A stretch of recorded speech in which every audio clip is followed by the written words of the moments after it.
Tu vas faire l'effort de saluer 19 personnes. Et tu nous soulèves la toi tu vas. Je dis 19 personnes. Maintenant, si tu te rends compte que la personne n'est pas dans la joie, tu sautes la personne. Oui, je vous en prie, faites-moi descendre la chair là. Descendez la chair.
Alléluia. Je te salue au nom de Jésus. Je dis que tu es très belle. Tu es très beau. Je vois la gloire de Dieu qui coule sur ton visage. Alléluia. Gloire à Dieu.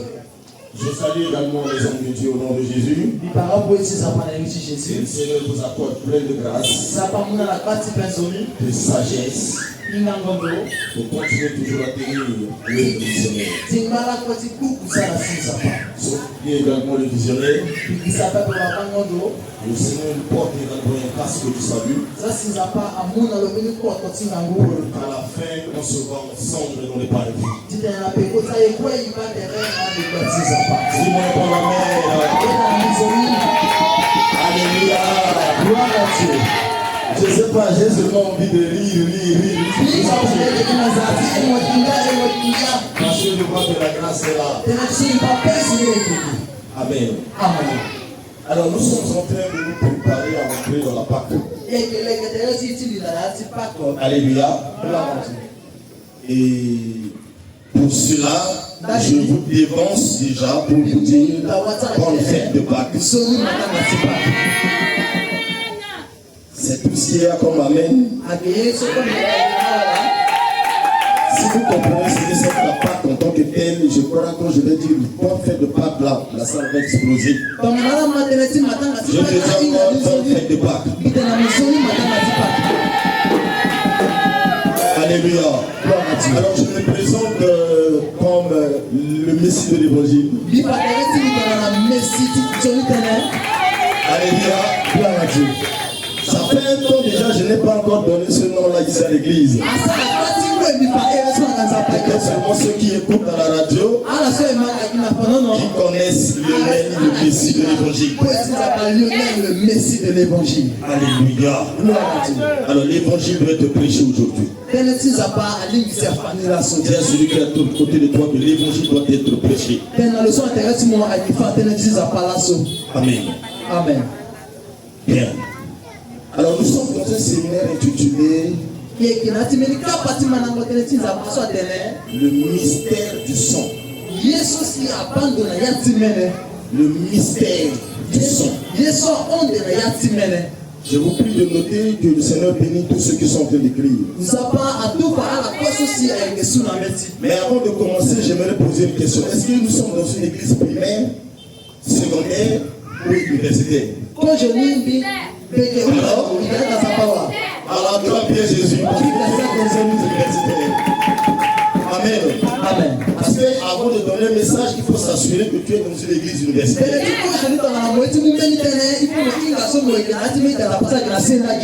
Comme ça, on donne le message au niveau de l'université. Alléluia. C'est vrai que tu peux donner un message, mais comme si c'est dans une église primaire, tu donnes un message de secondaire et ils ne comprennent pas. Donc, si vous me dites que c'est une église primaire, alors je vais prêcher en primaire.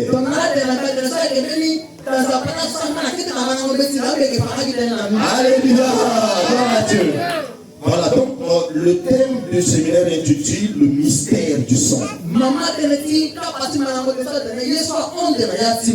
Alléluia. Et le sujet que nous allons développer ce soir, ça sera une question que nous allons poser. C'est-à-dire, c'est un thème d'interrogatif. Alléluia. Alors, la question est de savoir pourquoi le sacrifice du sang? Dis à celui qui est à côté de toi, pourquoi le sacrifice du sang? Alléluia. Gloire à Dieu. Le sacrifice du sang, pourquoi? Parce qu'on a souvent entendu parler du sacrifice du sang. On a remarqué que même dans l'ancienne alliance et la nouvelle alliance, on a fait que parler du sacrifice du sang. Et quand j'ai essayé de parcourir la Bible, je me rends compte que même les 5 livres de Moïse parlent beaucoup parlé du sacrifice du sang. Alléluia. C'est-à-dire Genèse, Exode, Lévitique, Nombre. Tout ça a parlé du sacrifice du sang. Et même les autres livres aussi ont parlé du sacrifice du sang. Jusqu'à dans la nouvelle alliance, on a parlé du sacrifice du sang. Et on se rend même compte que même le monde de la sorcellerie aussi parle du sacrifice du sang. C'est-à-dire même chez les sorciers, ils sacrifient souvent le sang pour qu'ils soient gradés dans leur monde. Cela nous amène à poser vraiment cette question. Pour te dire que la thématique elle est bien assurée, elle est bien assise. Dis-moi bon amen. Je veux te sentir, fais-moi un mouvement comme ça. Alléluia. Gloire à Dieu. Alors nous allons répondre à cette question-là maintenant. Pour rendre hommage à un esprit, ou alors pour donner l'honneur à un dieu ou à des dieux, ou alors pour être épargné des fléaux, ou alors pour obtenir le pardon auprès de son Dieu, ou alors attirer la faveur divine sur soi. Voilà ce que nous pouvons définir comme sacrifice. Fais-moi comme ça. Je ne sens pas, nous ne sommes pas allés à une place mortuaire. Alléluia. J'avais dit tout à l'heure que nous sommes dans une église universitaire. Alors nous allons constater quelque chose. Qu'est-ce que nous constatons? Que le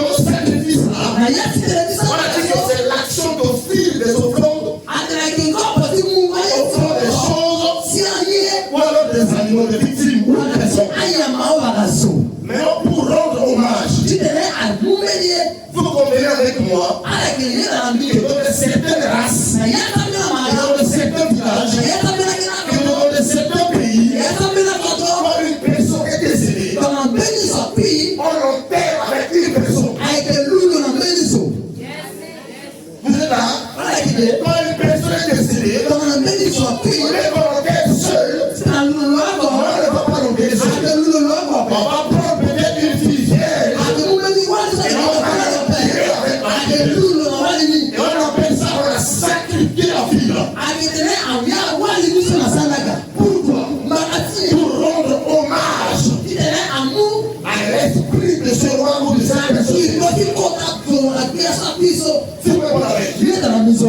Ou alors, si une personne est décédée, on peut l'enterrer aussi à des cabris, à des taureaux, à des béliers, à des certains animaux. Alléluia. On enterre la personne avec l'animal. On appelle ça, on a sacrifié l'animal là pour rendre hommage à la personne. Écoutez-moi très bien. C'est-à-dire que l'hommage qu'on rend là, on ne rend pas l'hommage à la personne autoritaire, mais on rend l'hommage à l'esprit de la personne. C'est-à-dire que quand on fait le sacrifice, c'est pour rendre hommage à un esprit, à un Dieu, ou alors à des dieux.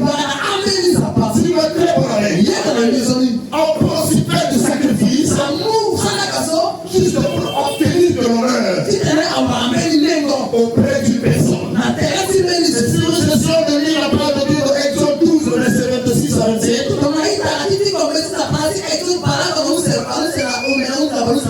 on nous parle ici de l'histoire où Dieu a dit à Moïse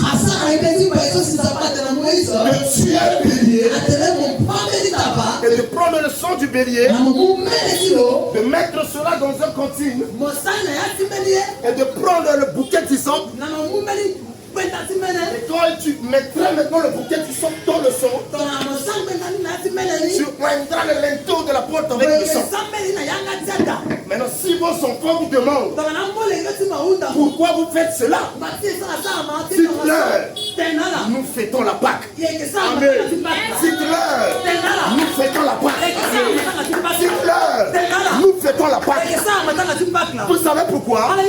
C'est parce que quand on tue un bélier, le sang du bélier là, c'est pour la délivrance des enfants d'Israël.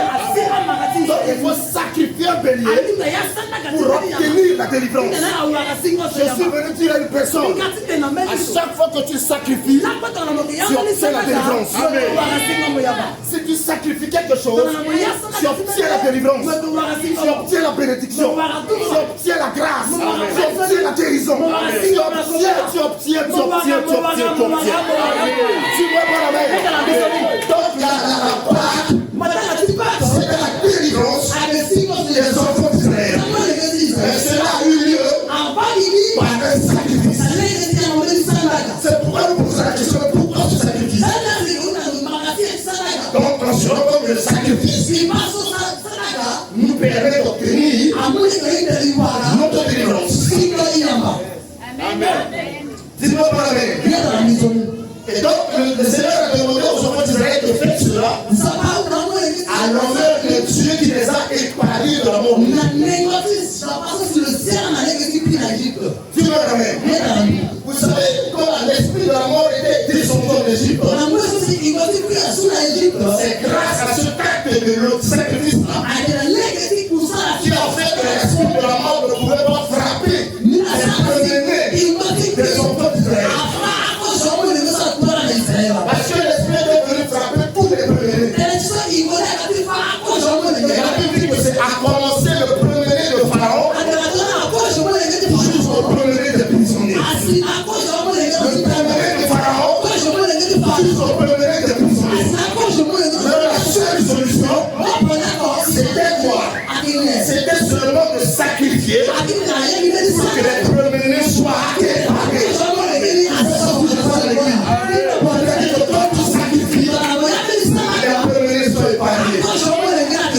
L'église est avec moi. Donc nous sommes en train de vouloir comprendre la puissance et l'efficacité du mot sacrifice. Et la Bible dit aussi que le sacrifice nous permet d'obtenir le pardon. Dis-moi amen. Tout à l'heure ici, ça ne nous permet pas d'obtenir le pardon. Ça nous a permis d'être épargnés de notre héros qui arrive. Ou d'être épargnés de la mort qui arrive. Mais encore ici, le sacrifice peut permettre à une personne d'obtenir ce qu'on appelle le péché. Le pardon du péché. Exode 13, verset 15.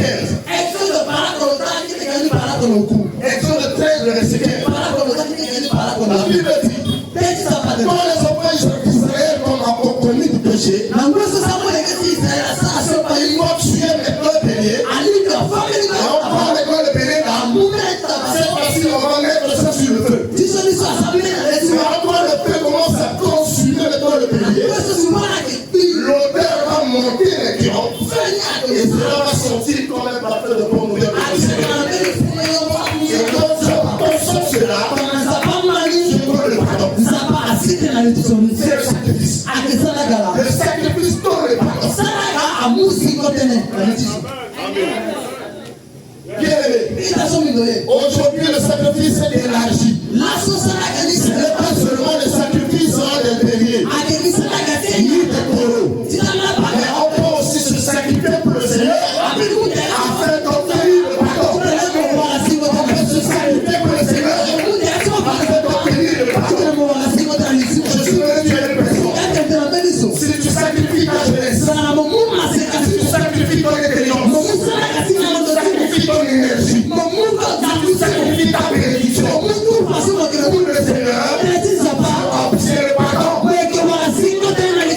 Tu obtiens le pardon.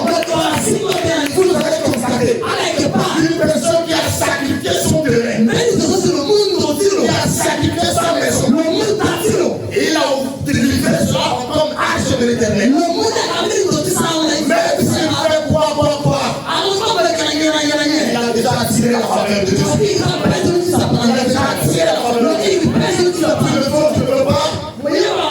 Sur ton toit, Dieu ne peut pas pardonner chez toi. Tu ne vas pas pardonner ça chez lui. Est-ce que l'église est avec moi? La Bible dit le péché que David a fait est tellement gros par rapport au péché de Saoul. Saoul, David a couché à la femme de lui et il a enseigné à la mort. Et malgré cela, Dieu a épargné. Il est lancé son cœur. David sait se sacrifier lui-même pour le Seigneur. Et Dieu l'a déclaré.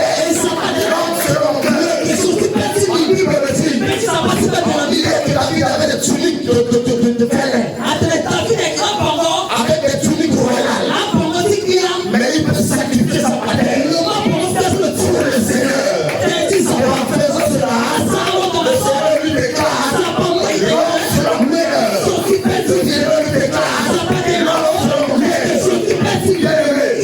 Sacrifiez votre honneur pour le Seigneur. Sacrifiez votre honneur pour le Seigneur. Les gens qui ont l'église, les gens sont dans l'esprit de l'intérêt. C'est comme si ce soit les contraintes de Jésus. On te dit de te mettre debout. Tu as fait de l'intérêt. Tu as fait de l'honneur. C'est comme si tu as beaucoup d'honneur. Et en faisant comme ça, tu ne peux pas tirer la faveur de Dieu. Tu ne peux pas tirer le poisson de Dieu. C'est comme ça que vous allez constater qu'il y a de certaines personnes qui prient, mais Dieu n'agit pas. Parce qu'eux, ils ne savent pas se sacrifier. Ils ne savent pas se sacrifier.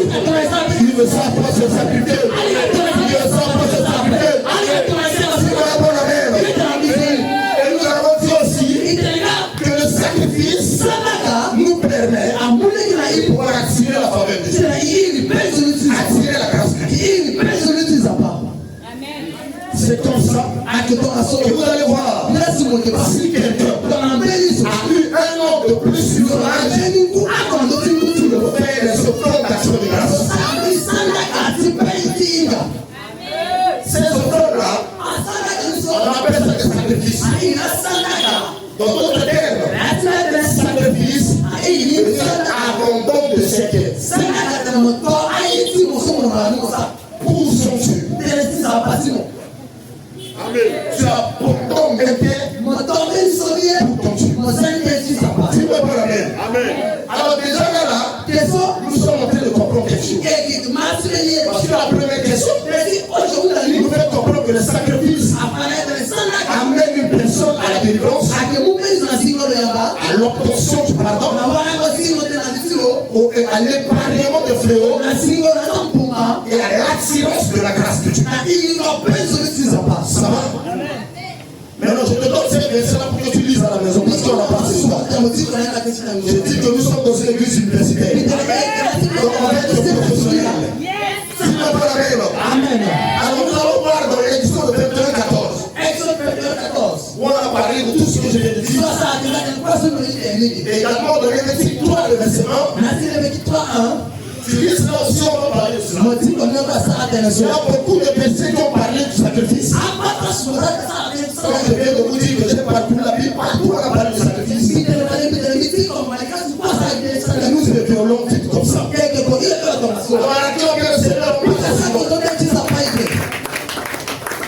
Alléluia. Maintenant la deuxième question.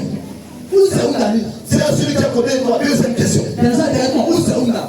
Vous savez que dans notre thématique de question là, pourquoi le sacrifice du sang, c'était deux noms. N'est-ce pas? Le premier nom c'était sacrifice. On vient d'avoir déjà la définition. Le deuxième nom maintenant, c'est le sang. Tu veux avoir la définition du sang? Est-ce que tu veux? Non, alors c'est ta main, je veux voir. Alléluia. Alors le sang. Le sang c'est quoi? Alors tout simplement le sang. Parce que si on essaie de voir dans la définition biologique du sang, on dit que le sang c'est un fluide. Oui, un fluide ou alors un liquide corporel constitué de globules rouges ou alors des cellules immunitaires qu'on va appeler des globules blancs. Est-ce qu'il y a des médecins dans la salle? Je parle en médecine. Tu me parles.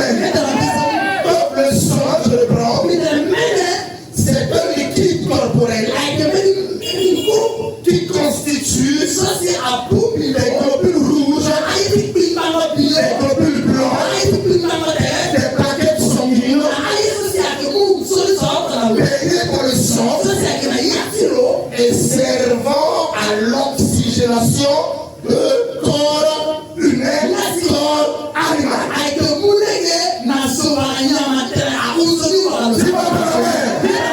Est-ce que je suis dans une église universitaire? Moi, je vois que nous sommes dans une église universitaire.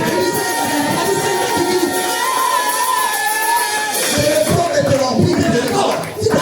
Quels sont ceux qui sont en train de noter? Je vais maintenant doucement. Le sang, c'est un liquide corporel qui constitue des globules rouges, des globules blancs, des plaquettes sanguines baignées dans le plasma sanguin et servant à l'oxygénation du corps animal et corps humain. Tu me parles. Alors nous essayons maintenant de chercher à connaître les définitions de tous ces mots qui sont cités dans la définition. Alors nous allons nous poser une question. Qu'est-ce que les globules rouges? Tu me parles. Le globule rouge, c'est une cellule de sang en forme d'un disque contenant des hémoglobines qui chargent à l'oxygène des poumons. L'église est là. Est-ce que c'est l'église de l'université? Nous sommes dans une église universitaire. Le globule rouge. Globule rouge. C'est quoi? C'est une cellule de sang en forme de disque qui contient des hémoglobines. Et ces hémoglobines ont pour rôle de stocker la couleur rouge au sang et qui charge l'oxygène des poumons. Et il livre cela dans d'autres organes. Il récupère les gaz carboniques et il les évacue.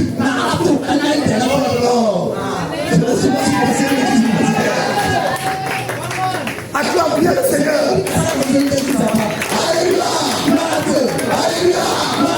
Avec tout ce qui est à côté de toi, on va monter. On va monter. Alléluia. Donc ça veut dire quoi? Ça veut dire que dans le sang, il y a le globule rouge. Et dans le globule rouge, il y a les hémoglobines. Et dans les hémoglobines jouent maintenant le rôle de charger l'oxygène des poumons. Ça veut dire quoi? Ça veut dire que tu respires, tu prends de l'oxygène, tu aspires cela, et tu charges ça dans le poumon. Et le poumon pour ça maintenant, il livre ça maintenant aux autres organes. Il livre ça aux autres organes. Et ensuite il prend maintenant les gaz carboniques qui sont dans les organes. Il les récupère et il les évacue. Voilà le travail du sang dans le cœur. C'est ce travail-là qui donne la vie alors. C'est ce travail-là qui donne la vie alors. Maintenant les globules blancs. Les globules blancs, ce sont des leucocytes.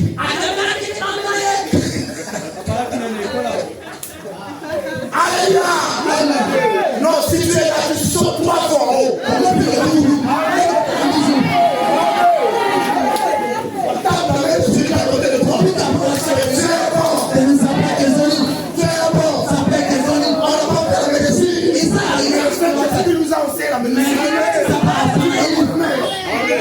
Alors, donc, on peut les appeler aussi les leucocytes ou alors les T4. Les T4, ce sont des agents de combat. Les agents de concert qui sont là pour attendre les microbes étrangers. C'est-à-dire les corps étrangers. Les étrangers qui arrivent dans le corps.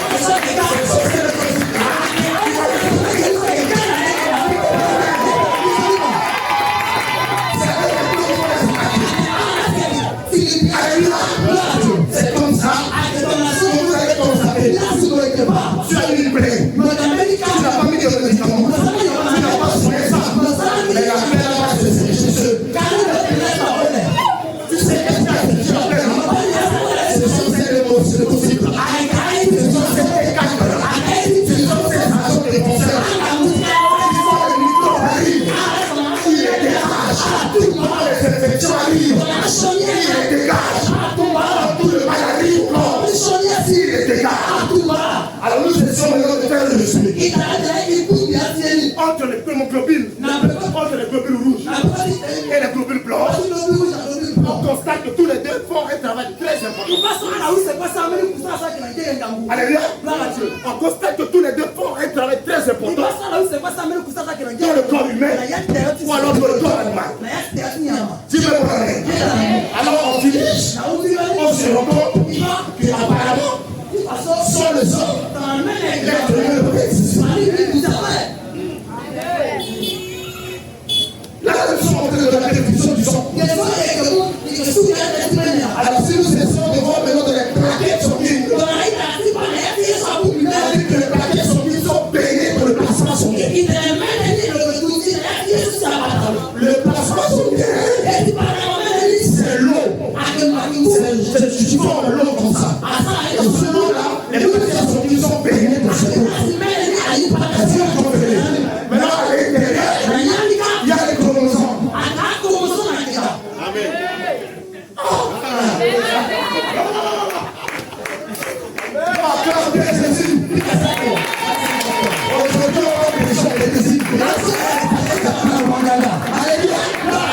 Maintenant, ces chromosomes-là, c'est eux qui envoient l'information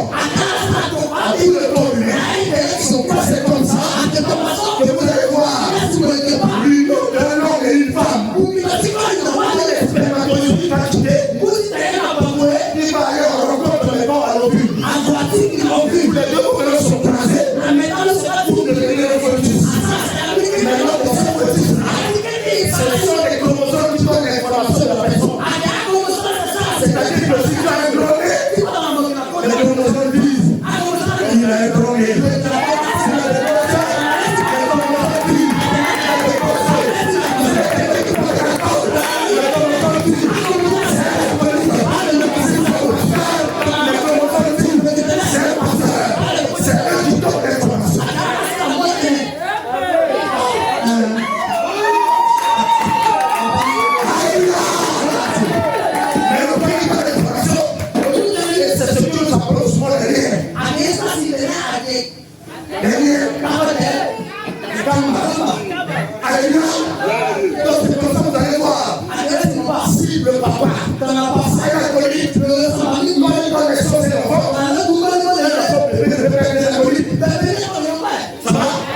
Mais quand il l'enfant aura l'âge de son père, l'âge de père avait commencé à dire papa. À partir de là, l'enfant se commence à voir. Et un monsieur qui est trop calme. Mais il devait être trop beaucoup. C'est parce que les chromosomes donnaient de l'information. Des puissants arrivés a été déjà donné l'information. Quand il va grandir, il va commencer à mettre en action. Cela qui avait reçu comme attendez le Seigneur. Alors je te donne seulement les versets. Je te vois que s'il faut lire les versets, on ne va pas s'en sortir. En fait, les professionnels, c'est le temps à la question. Il me semble que Dieu s'est allé sans pour répondre à ces questions. Alléluia. Alors, comment c'est les versets? Genèse 9, le verset 5 à 6. Genèse 9, le verset 5 à 6. Mais avant de parler sur ce verset-là, je vais te dire une révélation. C'est vrai, amen. On amène mes mères. On amène mes pouces et mes pousses. Alléluia. Alors, si on essaie de voir sur le plan spirituel, quelles sont les leçons? Parce que tu parlais de biologie, on va expliquer. Et on s'est rendu compte que 8 leçons a un rôle très important. Maintenant, tu parles de vie spirituelle. Le sang, c'est un bassin. Je te demande pour ça. Les écrivains, vous êtes là? Est-ce que les écrivains sont là? Vous êtes là vraiment? Voilà. Donc on dit que le sang, c'est un bassin qui contient de l'âme. C'est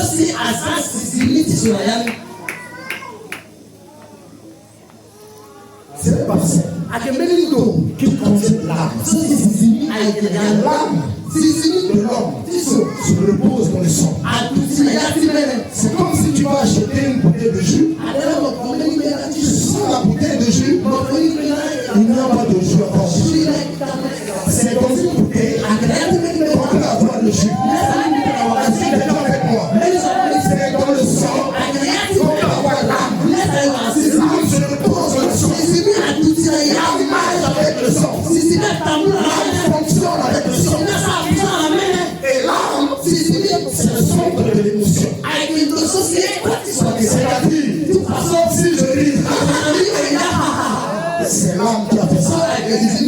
Si je me lève, c'est l'âme qui a fait ça. Tu es là, donc il est le centre de l'émotion.